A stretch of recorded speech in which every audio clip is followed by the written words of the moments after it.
Então estamos abrindo aí, vamos ver, 15 minutos para questões. Se alguém tem alguma questão para qualquer um dos palestrantes da manhã, por favor se pronuncie.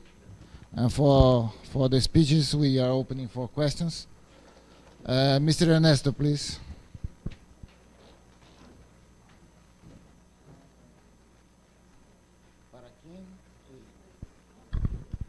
Sim, bom dia. Uma pergunta para os diversos palestrantes. Como é o relacionamento entre o Instituto de Pesquisa Pesqueira, o Marine Research Institute, e as universidades? Como é o processo de colaboração? Se eu entendi a sua pergunta corretamente, você está perguntando sobre o relacionamento entre as universidades e o Instituto de Pesquisa Marinha, correto? As universidades têm muitos projetos de cooperação com o Instituto de Pesquisa Marinha e também temos pesquisadores do Instituto nas universidades. Então, pessoas e pesquisadores do Instituto de Pesquisa Marinha não ficam somente em suas instituições, eles vão para as universidades e nós temos uma cooperação permanente, ficamos em diálogo com diversos deles e eu publiquei estudos com muitos cientistas do IMR. E se nós temos uma pergunta, nós pedimos e perguntamos ao IMR e eles sempre obtêm os dados quando pedimos, porque eles monitoram, eles têm os dados. E quando nós vamos construir modelos, eles nos fornecem os dados e, é claro, e eles monitoram o nosso uso dos dados.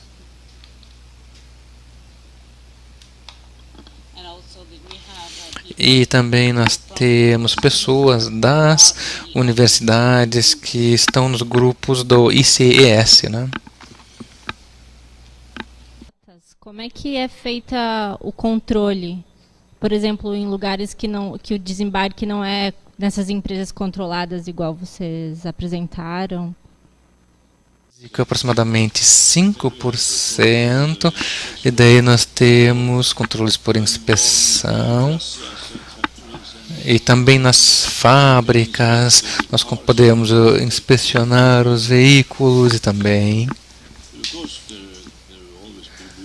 É claro que sempre há pontos de fuga, mas você não consegue controlar todo o veículo, né? Com relação ao limite de velocidade, então a gente também não consegue controlar cada embarcação, né?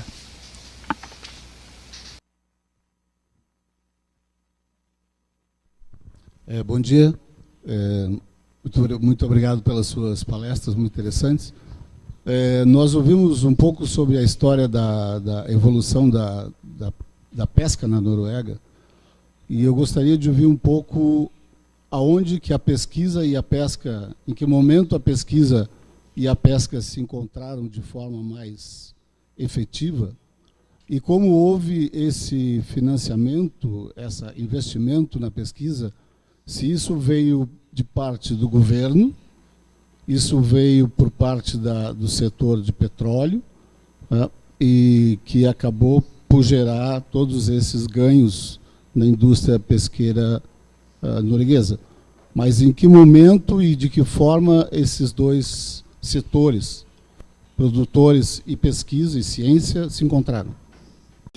Nós estabelecemos o Instituto de Pesquisa Marinha em 1900.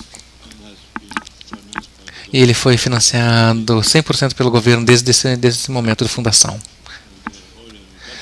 E a indústria petrolífera paga impostos de maneira que eles não conseguem financiar, tá, a pesquisa em pesca. No momento, a indústria paga uma pequena taxa de pesquisa,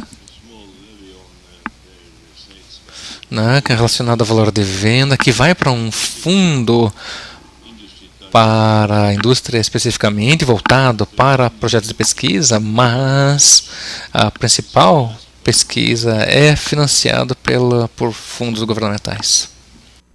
Ok.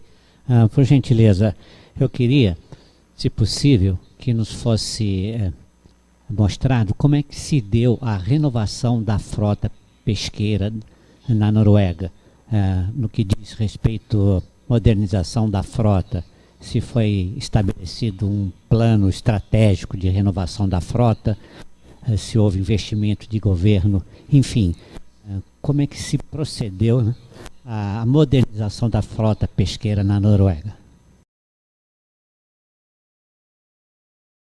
Eles mesmos é que fazem isso, tá?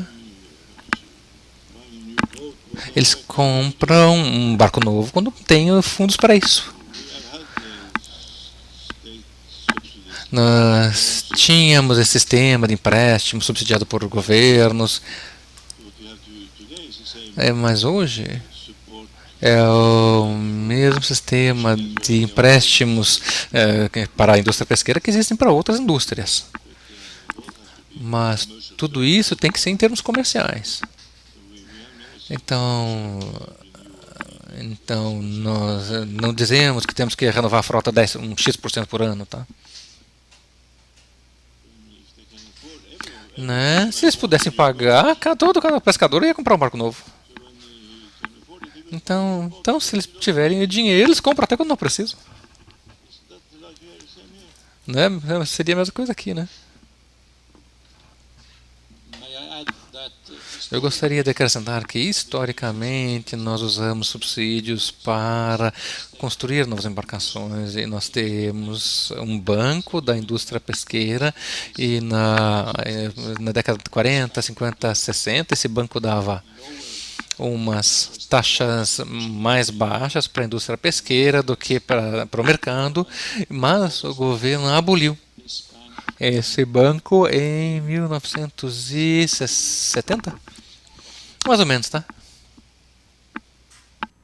Boa tarde. Eu gostaria de ouvir um pouco sobre experiências de cooperação internacional da Noruega com outros países na área de agricultura, na área de pesca. De que forma as experiências vocês implantaram e o que é que tem em andamento? E quais as possibilidades que vocês enxergariam no Brasil de algumas parcerias? Por exemplo, nós somos do estado do Ceará, nós temos lá algumas fazendas marítimas que vão ser licitadas, e tanto também na área de aquicultura, de marinha, quanto na área de camarão e de outras espécies. Qual a oportunidade de parcerias? A cooperação que nós temos nas zonas de pesca se baseia em que nós temos que gerir zonas e inventários conjuntamente. Mas como governo e ministério, nós não investimos em zonas de pesca ou aquicultura em lugar nenhum do mundo. Então eu não consigo enxergar nenhum papel governamental de investimento direto. O governo pode fazer uma cooperação entre o Brasil e a Noruega e que levará a uma cooperação de pesquisa, cooperação, ou seja, preparar o terreno para uma cooperação comercial.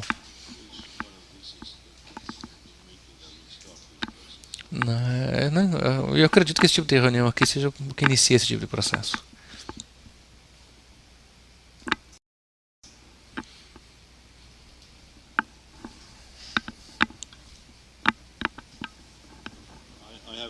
Eu tenho uma pergunta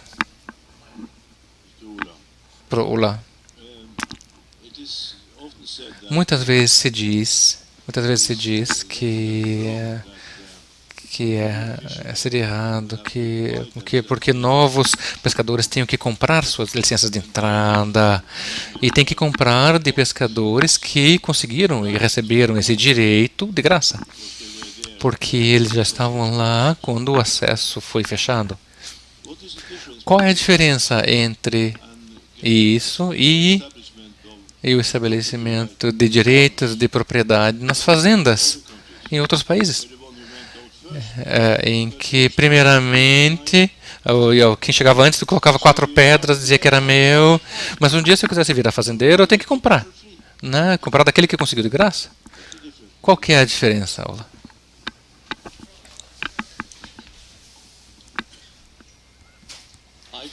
Eu apresentei alguns números mostrando que, no longo prazo, nós não deveríamos esperar que a indústria pesqueira tivesse mais de lucro do que as outras indústrias. Mas eu não disse se é certo ou errado. Eu só simplesmente coloquei a informação, porque isso não foi discutido no contexto norueguês, quando eles discutiram